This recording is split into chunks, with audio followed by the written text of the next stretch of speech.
I'd just like to extend the warmest welcome to everyone. Thanks for your patience. Maybe we've done networking a little bit too long today. But my name's Ross Lynn and I'm the founder and CEO of Recite. Now, this year's accessibility to me is a workplaces for everyone. I'm not going to try and pretend that I pulled all this together because it's down to Michael and his fantastic team. So I'll be speaking at the end. I'm looking forward to interacting with you all. But for now, I'll pass through to Michael, who'll talk you through the running order of today and any housekeeping that you might have. Thank you, everyone. Hello, everyone in the room, and hello to everyone on Zoom. I hope you can hear us well. So yes, today our Minister Palace are going to take us through the candidate journey, starting from how we attract diverse talent, how do we create an inclusive workplace, and on to enhancing employee satisfaction by boosting business performance and retention. So before we get into a great conversation, let's look at some housekeeping. And we'll try and dual this because obviously there's two audiences. In person, restrooms just out the front door to the left and either side of the stairways. The fire exits, we do have two out the door and all the way around to the right, and then through the door and to the right out the main exit. Wi-Fi access, hopefully everyone has connected. If not, the Wi-Fi password's over here and we can see that hopefully. We are capturing content. If you don't want to be in the content, please just let one of us know and we'll make sure to do our best to not include you in that. For everyone on Zoom, hello. Live transcript. If you press the live transcript button at the bottom of your Zoom screen and then press enable captionings, that will turn that on for you. Any technical problems, please just drop it in the chat and the team will do their best to help you. The event is being recorded, so we will be able to share this with everyone after the fact. Any questions, let us know via reply. And questions, hopefully everyone can see this. If you want to scan this QR code for everyone on Zoom and in the room, we'll collect all your questions together. And then at the end, we'll populate them and we can then go through them with our panelists at the end. I'll give everyone a little few moments if they want to have a little look at that. Fantastic. One moment. There we go. Okey-dokey. So now the best bit. Let's hear from our speakers and a nice introduction of who is going to be talking today. Is everyone all right to pop up? Yeah. Thank you very much. I've already introduced myself as well. Good. Hi everybody, my name is Kirsty Palmer and I am from Be Radical, talking about attracting diverse talent today. I'm Rebecca Woodley, I'm from the NSPCC, I'm the resourcing manager and I'll be talking about optimising recruitment through data. And hi everyone, I'm Jenny Pitt, I'm the head of DE&I at Newcastle Building Society and we're talking about how we build inclusive cultures. Fantastic, thank you very much. Right, I think we're going to hear from Kirsty first, aren't we? We are. Yes. So, fantastic, thank you everyone. So I'll pull this up. Thank you very much. And I'll hand it over to Kirsty. Thank you very much. So thank you for inviting me here today. My name is Kirsty Palmer, and there's three things that you need to know about me before we start. So number one is I am the co-founder of Be Radical, and we are a consultancy helping businesses turn their diversity rhetoric into meaningful action. The second thing you need to know is I'm incredibly nervous. And when I'm incredibly nervous, I often get my words in a muddle. So apologies in advance if that does happen. And the third thing is that I'm registered blind and I've had to commit this presentation today to memory. So it gives me pleasure to welcome the lovely Latricia, who is one of our radicals. We call our candidates our radicals. And she's here to keep me on track today. So hopefully, if I go entirely wrong or I forget something, Latricia's going to kick me and hopefully I will remember. So is it possible to pull our first slide up, please, Michael? Oh, you've got it. Okay, so a little bit about Be Radical. I'd say we were founded last year. And founded by myself and two other amazing women called Holly Robinson and Emma Fry-Vogel. They're big hits on LinkedIn, so if you're not connected with them, please do. We're an aspiring B Corp, and we are the lead sponsor for our charity Radical Recruit. It's an amazing charity, so please take time to find out more about our charity. And thirdly, sorry, I've lost my points. And thirdly, we are on a mission to help businesses attract, recruit, and retain diverse talent. So in terms of the services that we offer strategy workshops, we offer recruitment, advisory, and audit, and we also offer recruitment solutions for businesses looking for early years talent or key senior hires. So next slide, please. Okay, so we would encourage businesses to look at diversity through a really broad lens. And on screen there, you will see different pools of talent that you may well not have considered. For example, we've got the over 50s community at 23 million. We've got the prison leaver population at 11 million, and we've got the disabled community at 14.1 million. So when people are telling us there's a skills shortage, we don't believe them. We just don't think that you're looking for the right talent. And often some of these groups of people are overlooked. We would also say that when you're considering attracting particular groups, you don't adopt a cookie cutter approach, and that you work with a consultancy like us to help you to attract the particular group that you're looking to attract. Next slide, please. So this is a photograph of a young woman. She's described as kind, intelligent, and caring by her father. Her dad posted on LinkedIn because he was just so frustrated by the fact that his daughter had attended 40 job interviews and not secured a job. And the reason being is she was blind like me. And that really touched my heart. Next slide, please. So the unconscious bias is higher for the disabled community than any other community. And the unemployment rates for disabled people currently stand at 53.6%, as opposed to non-disabled counterparts, it currently stands at 18.5%. So there's lots of work for us to be doing, and there's lots of talent for you to fish from. Next slide, please. Sorry. Okay, so what's the business case for recruiting diverse talent? What's your reason? What's the why? Well, if you've got a diverse workforce, you will have increased innovation and creativity. You will expand your talent pool. You will improve your financial performance. You will improve your company performance. You will meet your legal and ethical obligations. So there's a really strong business case for you to improve diversity within your business. Next slide, please. In terms of what the barriers and the blockers may be, it may be that your job descriptions aren't inclusive or accessible. It may mean that your employer brand doesn't reflect your diversity commitments. And it may mean that your application process is not welcoming and accessible to disabled people.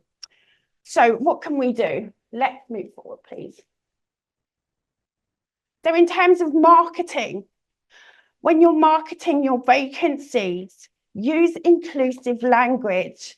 Our radicals tell us that if an employer doesn't make them feel welcome from the start, they're not even going to apply for your jobs. Ensure that you use your careers page is accessible. You might want to use a tool like Recite Me, and ensure that you apply the WCAG accessibility guidelines. Use alt text for your images. Feature stories of the communities that you're looking to attract, and make sure that you've got a diversity statement as well. In terms of your job descriptions should focus on the essentials. So, for example, if we look back to the young woman that we spoke about earlier, she may not have any work experience under her belt. So if you're asking for 2 years experience for a very basic administration role, you're kind of discounting people. Also, if you're looking for degrees for entry-level roles, so have a look at your job descriptions. If you're asking for things that aren't essential, take them out. Use inclusive, clear and concise language, avoid the jargon, and make sure that you've got a statement that that lets disabled people know that you're happy to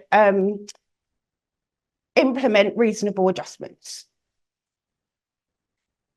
And then in terms of your application process, I think most importantly for me is educating and training your hiring community, because lots of people don't feel confident about having conversations with disabled people about disability.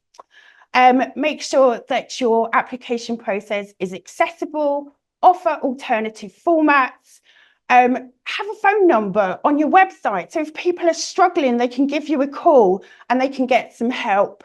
And also, again, make sure that you've got a statement on your application form that asks people what they need to be at their best during interviews and throughout the process. So moving on now, I want to focus on young BAME women, and I've got Latricia here with me today, who's one of our radicals. So Latricia, you're currently looking for a job, aren't you? You're looking for a job as a project coordinator? Yeah. So when you're looking at, particular businesses that you want to apply to, what are you looking for? Diversity, first of all, to look for people that look like me or people that look different. We all know from the same background, so we're coming from different places, have different experiences. We can offer different skills also. Yeah. And if you saw a job advert or a job description that was full of jargon that you didn't really understand, would that put you off?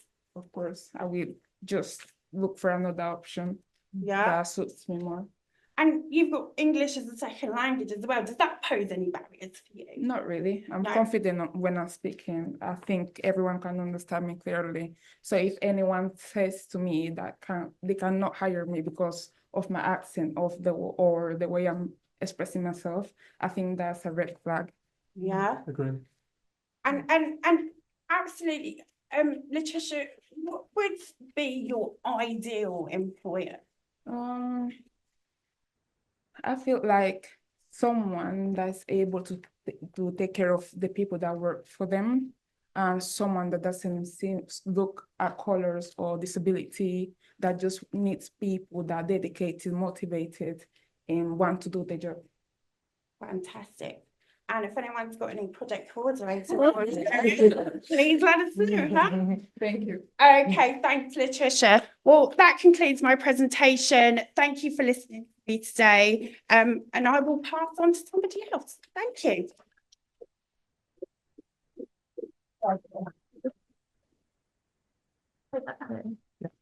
Thank you very much. That was fantastic. Some real good action points, I think, there. Next, we have Rebecca. Hey. Yeah, I'm not quite sure how to follow that. And I know from my own personal experience, I've got a brother who's registered blind and he's struggling for work as well. So it was quite emotive from that stance. So before I go in, I'll tell you a little bit about the NSPCC, so I won't just assume that you know who we are.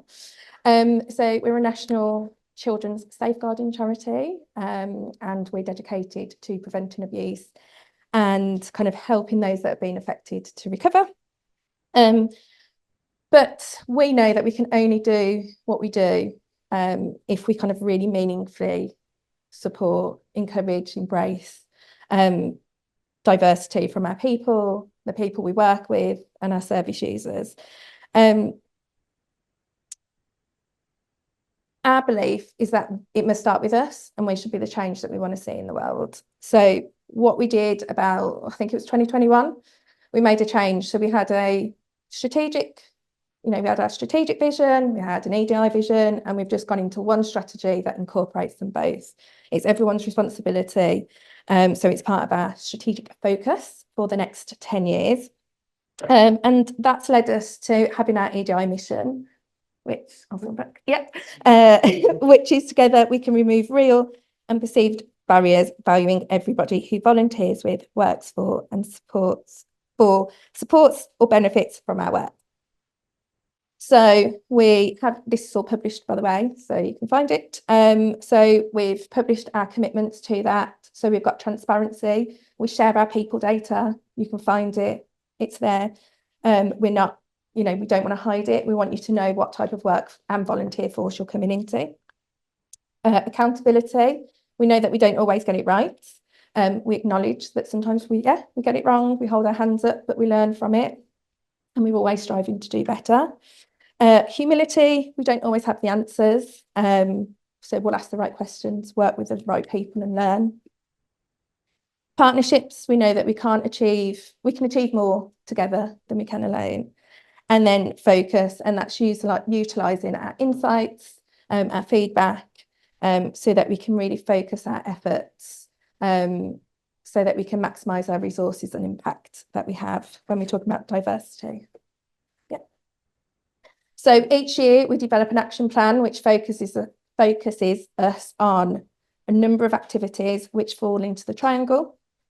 It is developed by our people, so we use data to make those decisions of where we need to focus, but we involve a lot of people across the organisation rather than it just be kind of a top-down approach. We want to make sure that we've got the right people at the table.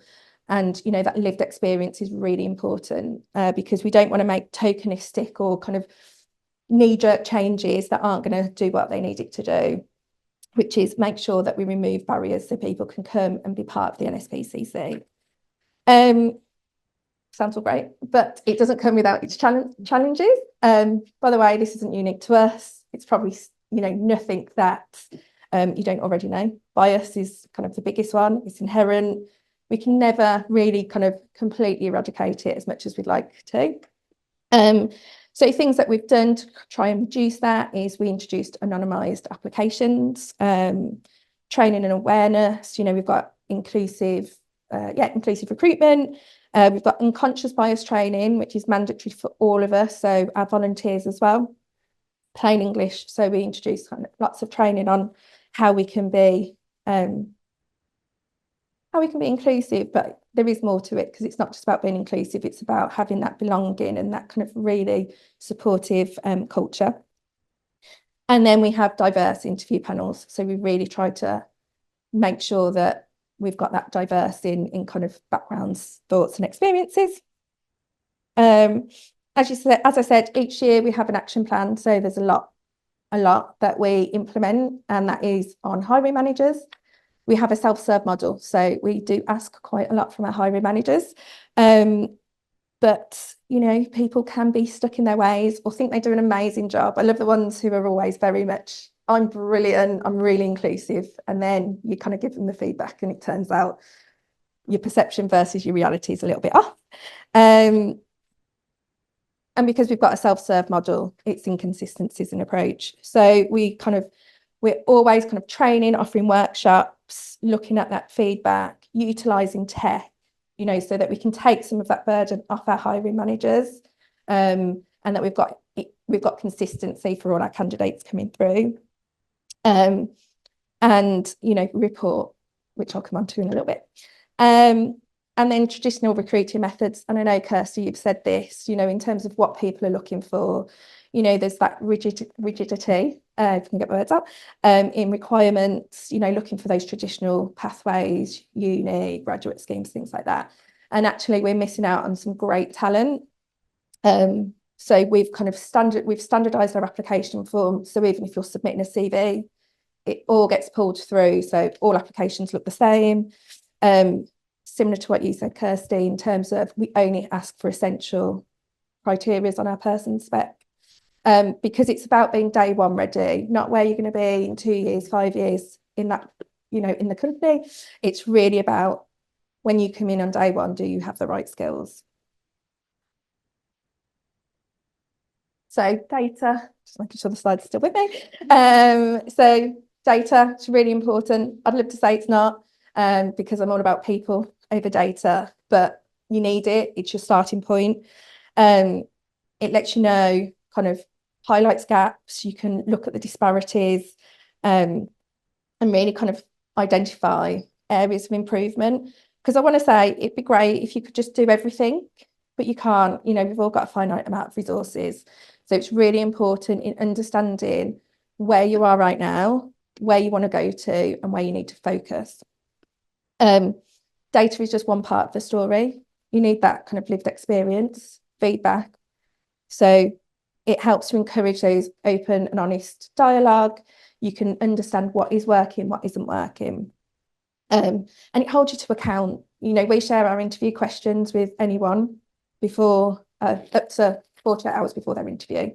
It holds you to account because some people are a little bit kind of cautious about it. It feels like we're giving them the answer. We're not. But you don't walk in, you know, I haven't walked in here today and just gone, I'm just going to speak and know exactly what to say. So why do we expect our candidates to do that? Analysis and reporting, there's no point in having all this rich data if you don't do anything with it. One of my biggest bugbears is collecting all this really rich insights. No one does anything with it. You share it with your team, or it's really kind of localized within your organization. People need to know about it, publish it on your intranet, talk about it. If it's appropriate, share it wider. And then most of all, take action. You know, learn from that, learn from the insights, make a change, because there's no point in collecting, especially feedback. There's no point in collecting feedback if you don't do anything with it. It just means people get disheartened with it, and it takes away the benefits of it. And it brings you into that continuous improvement model. So you're always going to be in this circle of data, action, data. Don't sit on it. If you know something's not working, learn, change and evolve. And then finally, the conversations that we're having at the NSPCC. So as I said, we've got anonymised applications, but our question is now, are they still impactful? What can we do further? So at the moment, it's very much name, dates that I think address, they're all concealed. But are there things that we could do further? So could we, you know, conceal that education history? Is it important? So can we take it that further? What about work experience? How much is that needed when we're telling people we shortlist based off a person specification and your supporting statement? Because, you know, sometimes we think about kind of biases in terms of, you know, those protected characteristics, but you see one of the big four on someone's CV and you're like, oh, they must be good, or they've gone to a red brick uni, oh yeah, brilliant. And it just kind of, those things that kind of creep into those decision making. Utilising technology, as I said, bias is inherent. Now, I know there's kind of lots of conversations in technology. Is it truly unbiased because it's created by humans and all that stuff? But we're looking at how we can have something that isn't a standalone. So it's not just us making the decision, but how we have different assessments so that we can see someone as a whole. Interviews aren't comfortable. Some people perform better in a practical setting. So what can we do to assess how someone would perform in the role? What we can do more to prepare and support our candidates coming through. As I said, we share interview questions, but we know where our dips are in terms of diversity. So what can we do to make that an equal playing field? And then a question that came to me, which I don't have the answer for, is, say you didn't have a CV. What would you need to know as a hiring manager to go, yes, I want to see this person? And that's a really big question, because actually I saw something on LinkedIn today around that hiring for potential. And there was this whole debate around, yeah, you need skills and kind of a mature workforce, and you do need a combination. But there is something amiss for me now, in terms of when I left uni and went in, you know, you went into an interview and people would go, do you know what? like you, I'll give you a chance. I'm not saying, obviously, there's pros and cons to that. But we have all these things that kind of, unless we are ticking every single box, like a shopping list, you just don't get through the door and you don't have that opportunity. So really think, what do I need? Like, what are the skills that you need, rather than have they worked in this specific role, or gone to this university or got this degree. And I think that's it from me. So thank you. Thank you very much, Rebecca. Much appreciated. Now, Jenny. Thank you. do you want- So hi everyone, I'm Jenny from Newcastle Building Society. So I just wanted to start by saying a little bit about us as an organisation. So we're the largest regional building society in the North East, but we've got a number of other aspects to us that are probably less visible to people. So we've recently just acquired Manchester Building Society. So we're now growing over in the Northwest. We have a financial advice arm, and we also have Newcastle Strategic Solutions, where we provide the online savings management for a number of white label brands. So we're actually, there's a lot more to us. When you look at us, you think, oh, a building society, but I know what that does, but there's actually quite a lot that goes underneath that.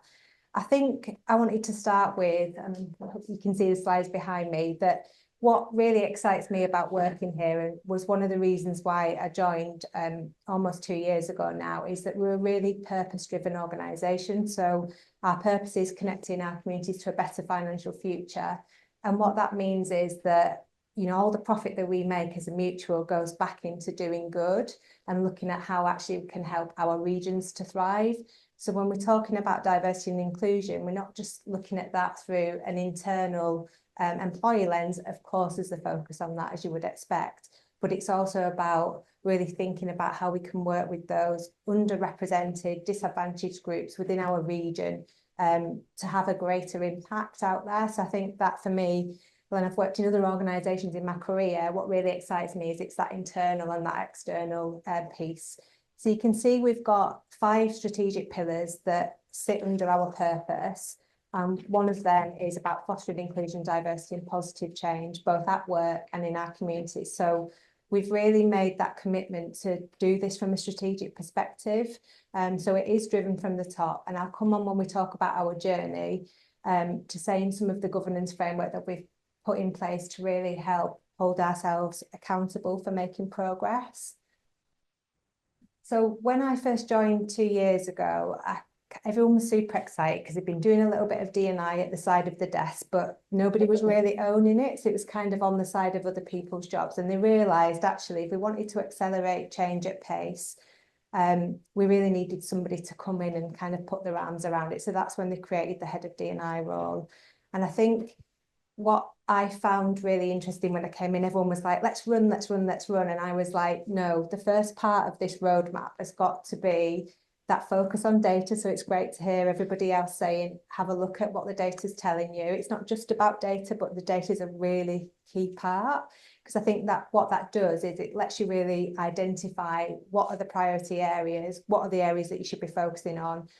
So you can have a really concerted effort around what those priorities are, and obviously then get really good return on investment. So when I started, we had about 26% of people that had declared the data. So that was very low. So it was really difficult to get under the skin of that. So we started with a missing data campaign, and we created an animation, and we were really clear on the why and actually what we would do with that data as well. Because obviously some of the questions that we're asking are right personal questions. So we had to provide that reassurance that actually your data wouldn't be accessed by your line manager. We'd only be analysing that data at a group level and providing that reassurance. And we managed to get our disclosure rate up to 76%.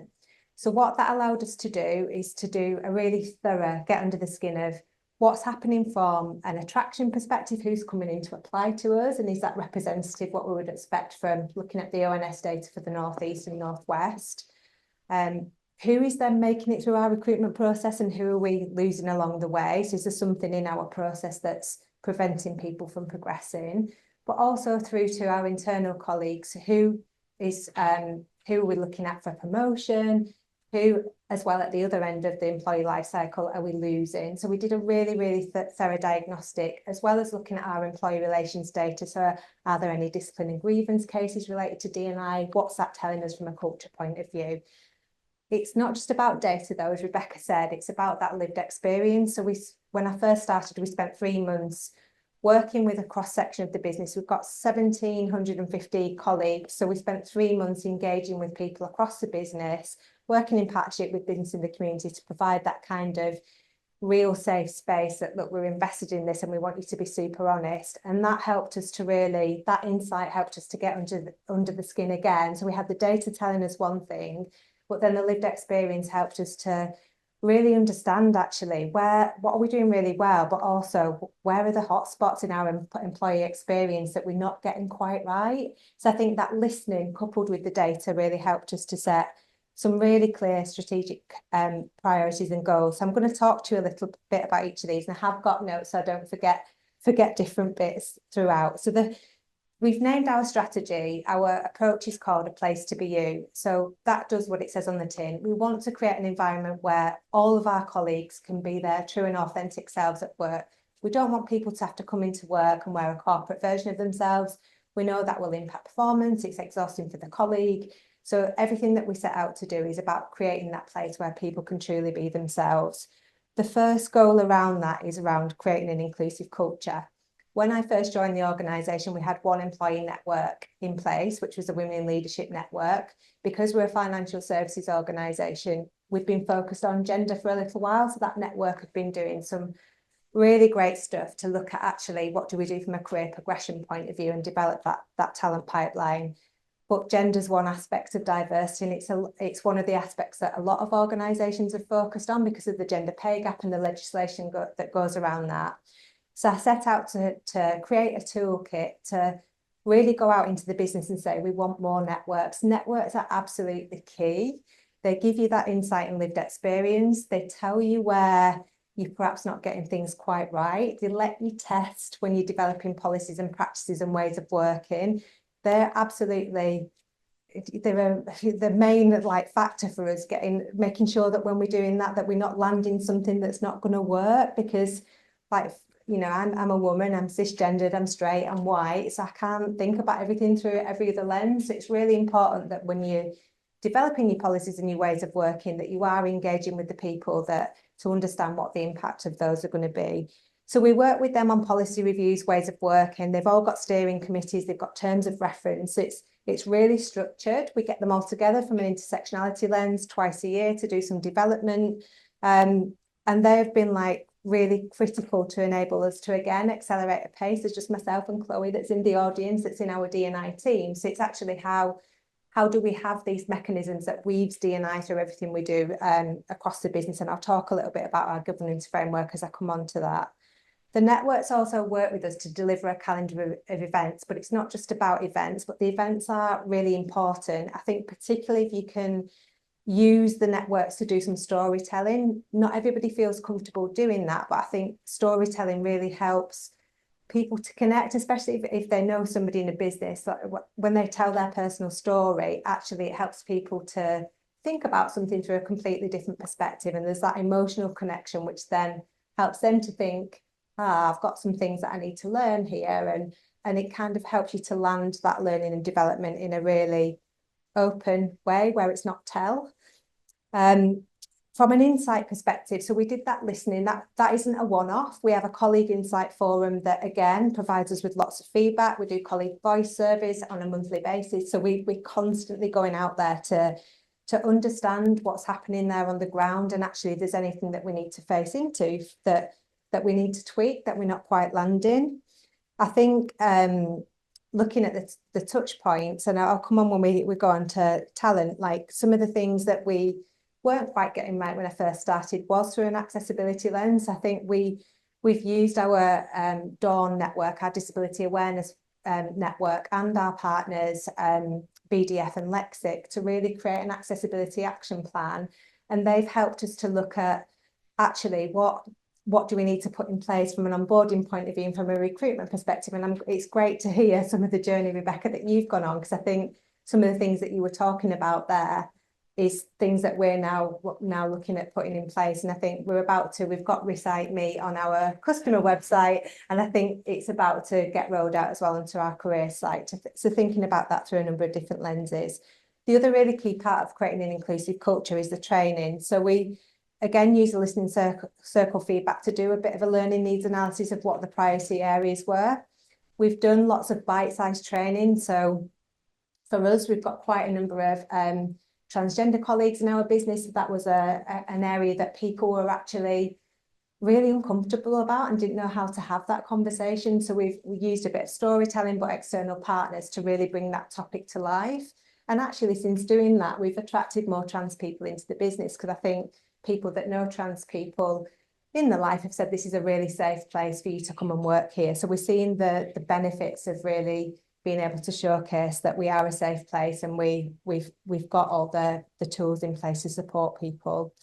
Looking at the next one from a leadership and governance point of view, like I said, we've made D&I a really strategic priority, and we use data and insight constantly. So we have quarterly steering committees where we're looking at actually, is what we're doing making a difference to our representation, our colleague voice feedback? Are we landing that in the right way, or do we need to tweak what we're doing? And we also use a lot of external partners, which we'll come on to on the final slide, but to use external benchmarks. So the Clear Assured's one of them that really helps us to see, are we working towards best practice? We want to go to be a platinum-led organisation. We're really committed to creating, having a best practice organisation from a D&I point of view.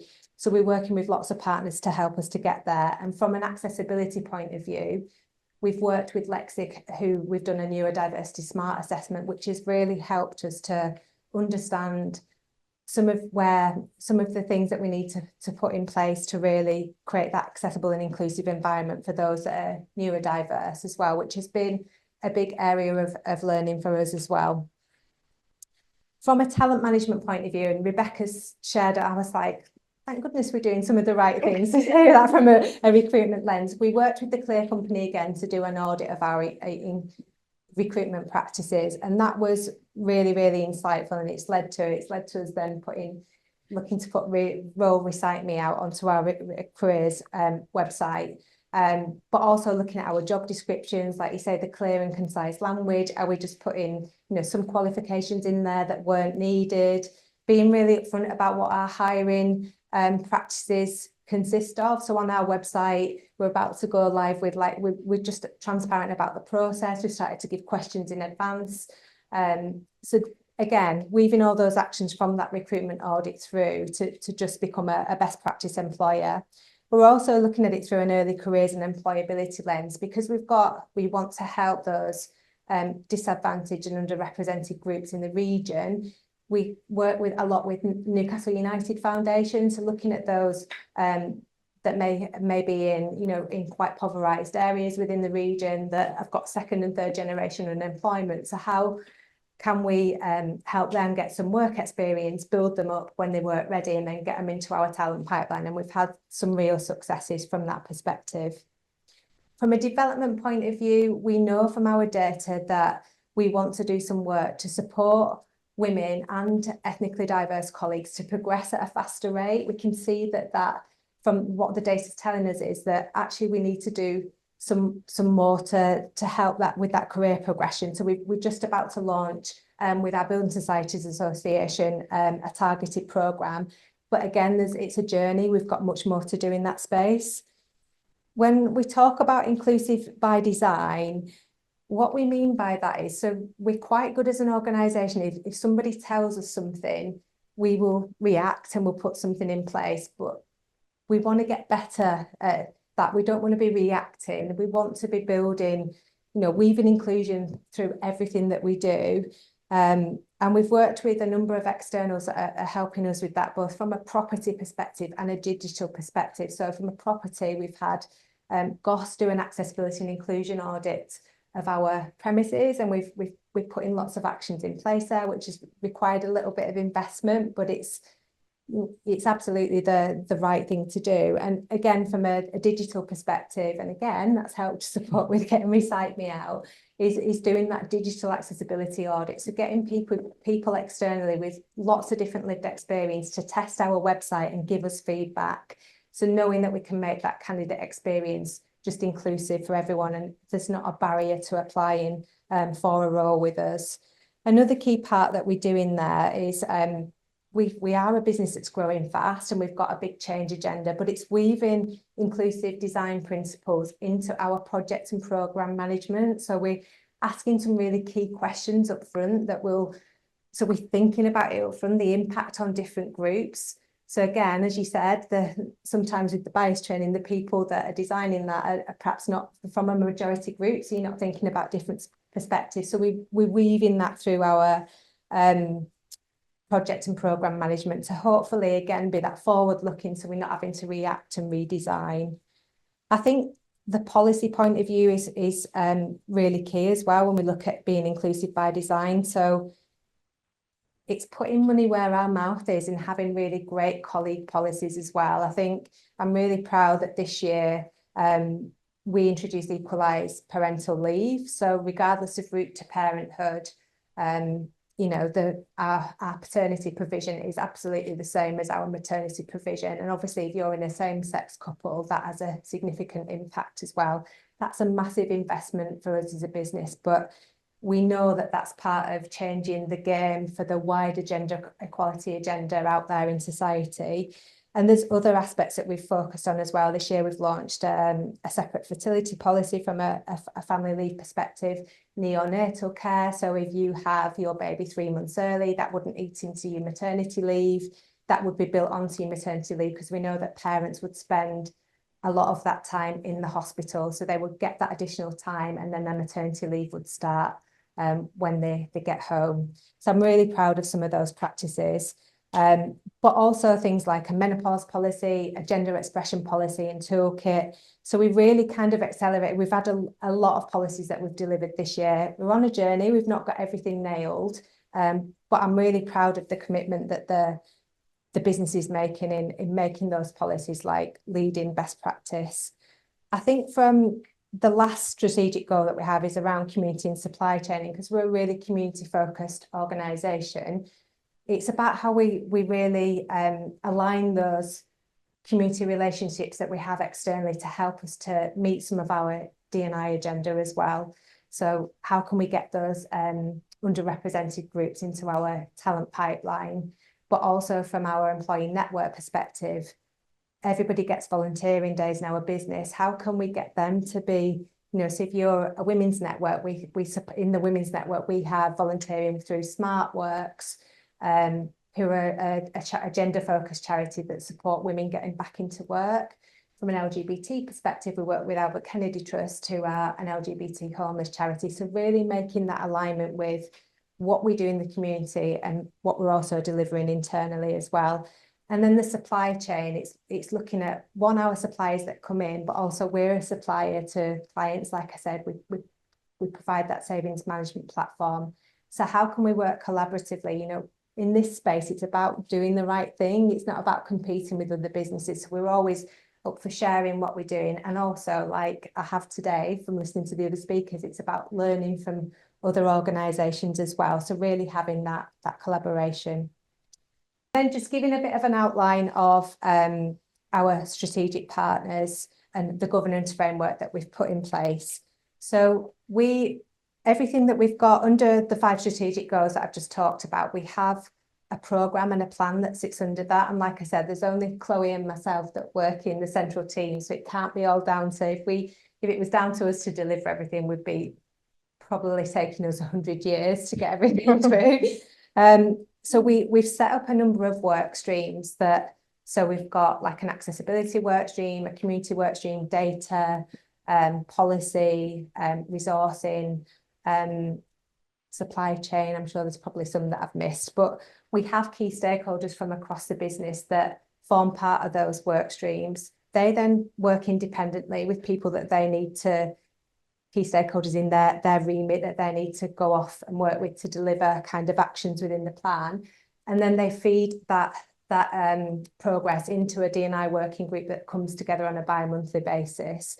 Our employee network chairs sit in that working group as well. So they, again, if there's things, actions that are happening across the business that they think, actually, I've got a question about that, and how will that impact kind of the group that they're representing? There's just that cohesion again. So it's working really collaboratively and using that insight and feedback as well.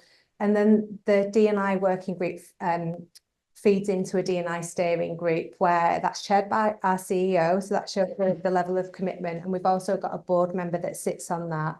And each of our 6 employee networks have a sponsor who's a member of our executive committee, and they sit on that steering group as well. So hopefully you can see that is kind of demonstrates the level of kind of senior investment into this. And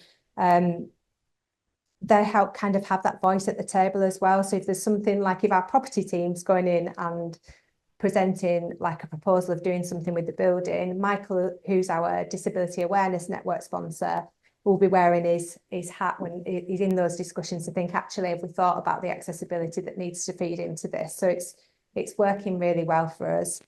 And then we've got a whole range of suppliers, and I think that is one of the and partners, that is one of the key things for me, you know, like, again, to accelerate your pace. I think it's good to tap into that best practice from other organisations, and some of these Stonewall, BDF, Lexic, they've got some really great benchmarks that you can tap into to say, right, okay, let's do that assessment. Where are we now, and what do we need to be putting in place to really drive that best practice forward?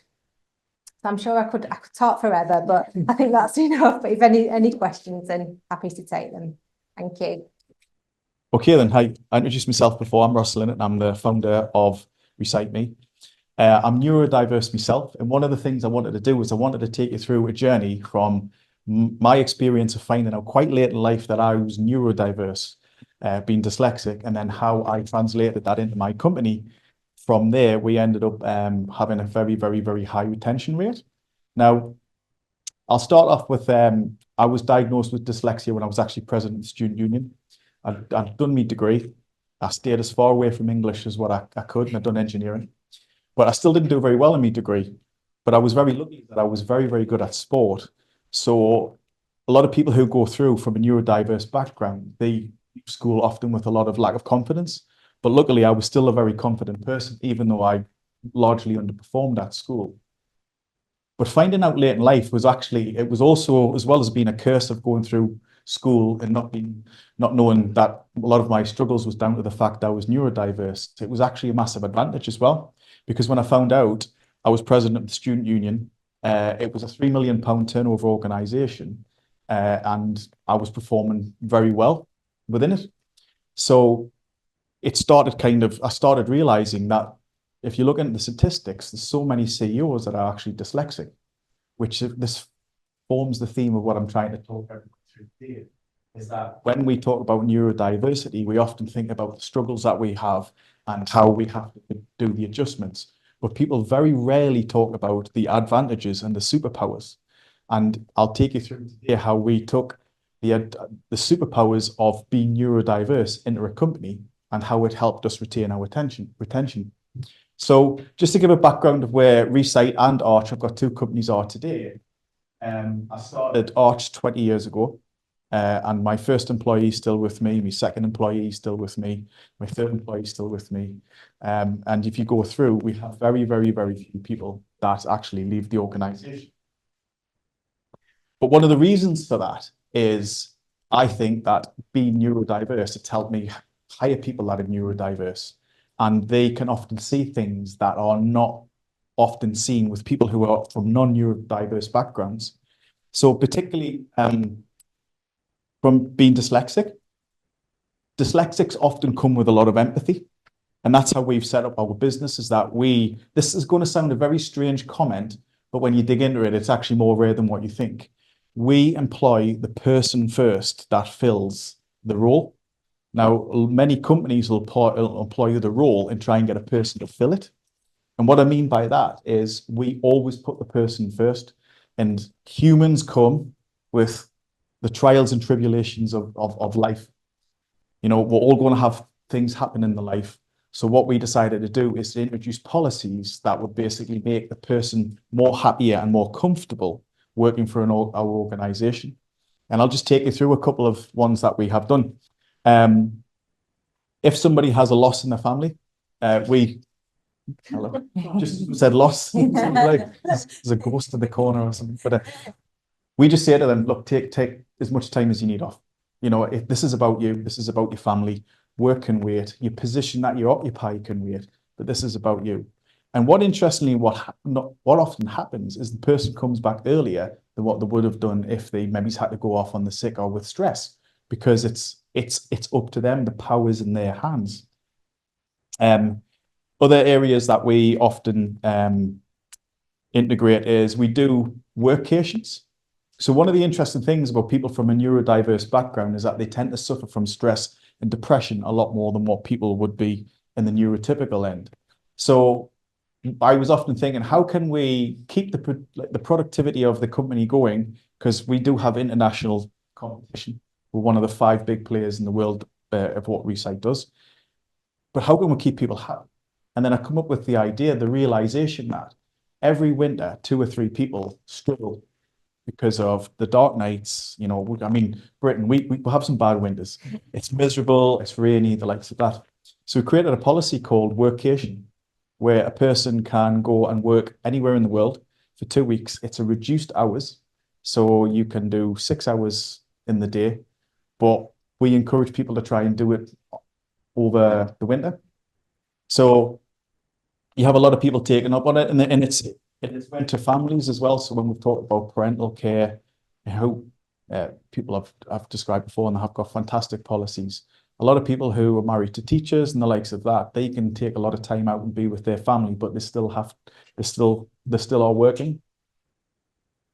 So other things that we do as well is we do healthcare, we do death and service, but most of all is that we always put the person first. So are you following us, Michael? Yeah. Sorry. But what's the point of this? Is that if you make something inclusive, right? And if you make something that's a workplace for everyone, people are going to want to work there, and people are going to work harder, and then the business is going to get better. And then if a business is seen as a success, then it sets an example. So then other people do it because they find out, right, okay, Recite's growing so much a year, 30% of our revenue comes from the States. What's the secret sauce? The secret sauce is that we encourage and we accept and we promote neurodiversity, because obviously the sector we're in, but we really take care of people. And what that does then is that it pushes more growth in the Northeast, but then it also sets a standard that people should compete by. But it is a two-way communication, so we try to have it as open as you can. And particularly if you're attracting people from a neurodiverse background, one of the things that nearly every person from a neurodiverse background has experienced is the fear of being wrong. Because often in school, you're told off for not doing something right. I mean, I was all the time, particularly in English. So we always create an open feedback where it's absolutely fine to do something wrong if you can correct the mistake very quickly. But you create an environment where people are not worried. But that's two-way. Because even today with Michael, we were talking about something. And I was like, Michael, why haven't you done this? And he says, Ross, I've been chasing you for 2 weeks. So it always goes 2 ways, but it's an open door policy as well. So I like to think that we employ a lot of people from neurodiverse backgrounds, and my door's always open. And I do get a lot of people coming in. And that's the feedback that I want, is that every manager and every person, including myself, is approachable. And people come in and they just sometimes want help they're struggling with something. They're neurodiverse, they don't know how to speak to somebody. It's very easy if you're a dyslexic that you speak to somebody that's dyslexic. Also as well, you know, we have a lot of people that have Asperger's and autism, particularly in our finance department. If we can buddy them up and get them to help somebody else from a neurodiverse background, that always helps. But it's all about having an open door policy, but most of all, putting the person first and being kind, and it's helped us drive growth. So that's where I will conclude, and I'll pass over to Michael. Do you want this mic back? Thank you very much. Cheers, Ross. Thank you very much. Is it all right if I have everyone at the front for question time? You stay at the front. Is that all right? See if I've got some. Let's see if I've got some questions. Everyone feels free, scan the code if you've got anything, or put your hand up, that'll be great. Okie dokie, here we go. Not very good at reading because I'm dyslexic as well, but here we'll give it a good go. If a candidate or applicant question our accessibility policies or areas we're not doing well, what are the first steps? So if someone questions your policies, what are the first steps? It's understanding, having that dialogue with the candidates, if to reach out to us and have a conversation, because actually that's might be a blind spot for an organisation. So either if you're an organisation and you're thinking you're not doing well, get some advice from one of the partners that can help you with look at that, whether it's Recite Me, Lexic, Clear Company. But actually, if you're a candidate, I would encourage that dialogue contact the recruitment team and have an open dialogue, because often it might just be a blind spot where they've not thought about it through that particular lens. And actually, if you have a conversation, more often than not, they will respond to that. So I think it's about having that open dialogue. But obviously, we want to get to, like I said in my presentation, a place where candidates are not having to have that dialogue, because actually it's just inclusive for everyone. So we're really clear and explicit about welcoming those applications from everybody. And yeah, there's not the barriers in place. I think lots of us are on a journey with that. Yeah, so we consulted our disabled radicals on some of the barriers that they were facing. And that proved really useful for us. We had a consultation group with both employers and our radicals.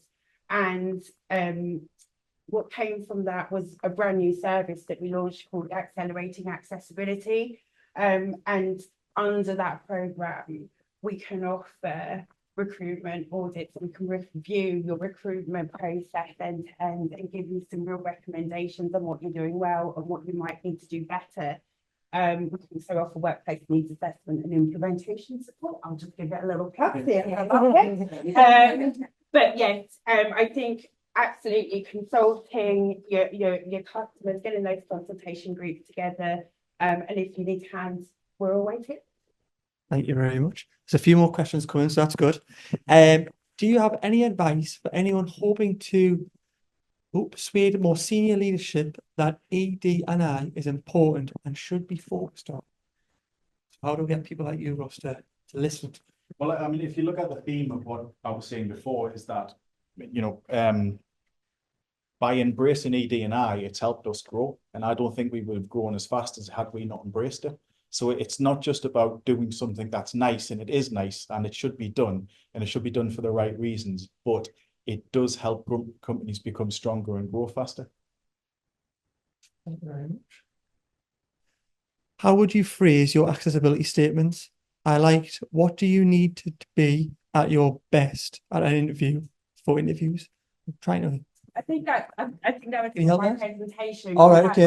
I was saying that on Thank you. our application forms, some people don't feel confident to disclose a disability. They feel that they're going to be discriminated against.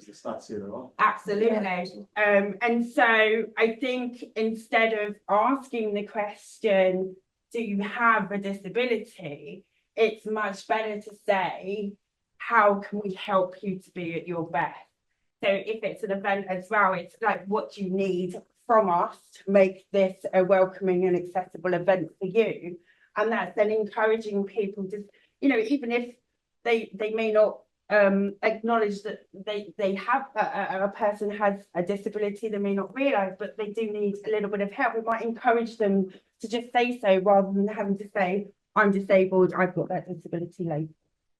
Thank you, you saved us there. Sorry, I'll just jump in on that as well, because I think one of the things that we're looking to do is kind of make it as easy as possible for people to share what they need so that they can perform their best. But also some of the things that we've done as well is we've kind of shared other adjustments that we've made in the past, because some people, what is a reasonable adjustment? You know, the question is what's reasonable for one person is different. So it's really about us educating our managers on one size doesn't fit all, but also here are some things that we have done, but it's completely up to you. We want to be there to help you perform your best. Fantastic. One more question, if that's okay. I like this one. How can I check the accessibility of my careers website? Install Recite. There's two ways of doing it. You can get a manual person that will check it against WCAG Priority 2, or you can also use software that will automatically scan and give you the results. Like, funnily enough, our new checker system. That's probably. Thank you very much. So a mix between auditing, manual auditing and software coming together. Fantastic. Thank you very much. I think a big round of applause is in order for our panelists. Much appreciated. Thank you very much. I'll just grab this one. So last one would be the next steps. So there will be a follow-up, everyone, on Zoom as well through an email. We will email everyone the slides. This will be going up on YouTube as well. So please interact with the emails and share with everyone. That would be fantastic. Also, there will be a feedback survey, not just on this presentation, but more around inclusive recruitment as a whole. We're going to try and do a nice big report on what our industry is saying, and then report on this hopefully in a few months' time. It'd be fantastic to get your input, please, on that. And if anyone would like to stay behind here for a little bit more networking, some pizza, that would be fantastic. And thank you everyone on Zoom as well. Much appreciated. Take care, everyone.